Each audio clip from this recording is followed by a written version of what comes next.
За SICA компанийн 1189 хүнтэй харилцаж судалгаа авчээ. Судалгаанд оролцогчдын 95% нь улс орны хөгжилд бүтээн байгуулж чухал гэж үзсэн байна. За 1990 оноос хойш болон өмнөх бүтээн байгуулалтын хэмжээг тодорхойлох асуултанд судалгаанд хамрагдсан иргэдийн 56% буюу за 1990 оноос хойш бүтээн байгуулалт нь их гэсэн хариултыг өгсөн байна. За ингэхдээ 1990 оноос хийгдсэн бүтээн байгуулалтаас авто зам орон сууцны барилгажилтыг онцолжээ.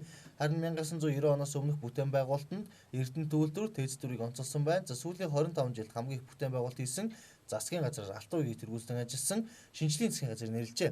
За судалгаанд оролцогчдын 30.30% нь ингэж дүгнсэн байна. За харин түүний араас 2000-аас 2004 оны, за энх хоёрын 2007-оос 2009 оны баярын засгийн газар жагсжээ. За хамгийн том аргийн хамгийн үр дүнтэй бүтээн байгуулалтын ажлаар за авто зам барилга уулуурхайн салбарт хийгдсэн бүтээн байгуулалтуудыг нэрлэсэн байна. Авто зам дотор аймгийн төвүүдийг Улаанбаатар хоттой холбосон авто зам, хот доторх авто зам, гүүрэн гарц, мянганы зам, барилгын салбараас орон сууцжуулах хөтөлбөр, гэр бурлын дахин төлөвлөлт, буян тухай 1-2 хороолол, 8% зээл, гудамж төсөл, за аймаг нийслэлийн бүтээн байгуулалтууд хувийн орон сууцыг онцолсон байна.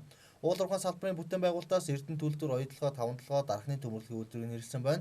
Мөн цаашид хийх шаардлагатай бүтээн байгуулалтын жагсаалтыг сургууль, цэцэрлэг, эмнэлгийн барилга, авто замын бүтээн байгуулалт хэрэгжүүлсэн байна. Харин улс төрчдийн хамгийн чухал гэж үздэг төмөр замын бүтээн байгуулалт нийт судалгаанд оролцогчдын 8% саналыг авчээ. Одоо ч ингээд 4 жил ингээд төлөвлөд нь шүү дээ. 4 жилийн хугацаанд бол тэр төлөвлөсөн юм хэрэгжихгүй шүү дээ. Тэр бол 5 жилдээ төлөвлөд тэрнийг хэрэгжиж гин үгүй юу?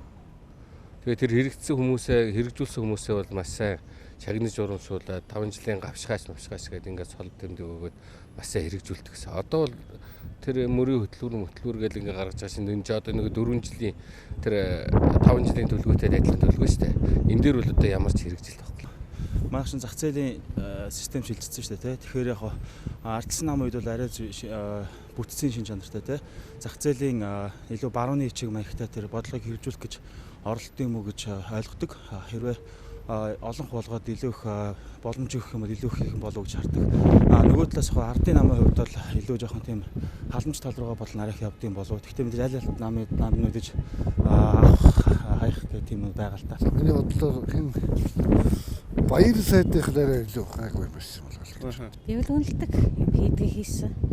Тэрийг манай ард түмэнд үнэлж чадахгүй болохсон. За судалгааны дүнд хэрэгэлцэж байгаа хүмүүс судалгаанд оролцогчдод хийсэн яриаг тус байгууллагын цахим хуудасаар сонсож боломжтой юм. SICA компани нь олон улсын стандартад нийцсэн програм хангамжуулан тоног төхөөрөмжөөр бүрэн хангагдсан CITI төхөвийг 2014 оноос хойш ажиллуулж байгаа юм а.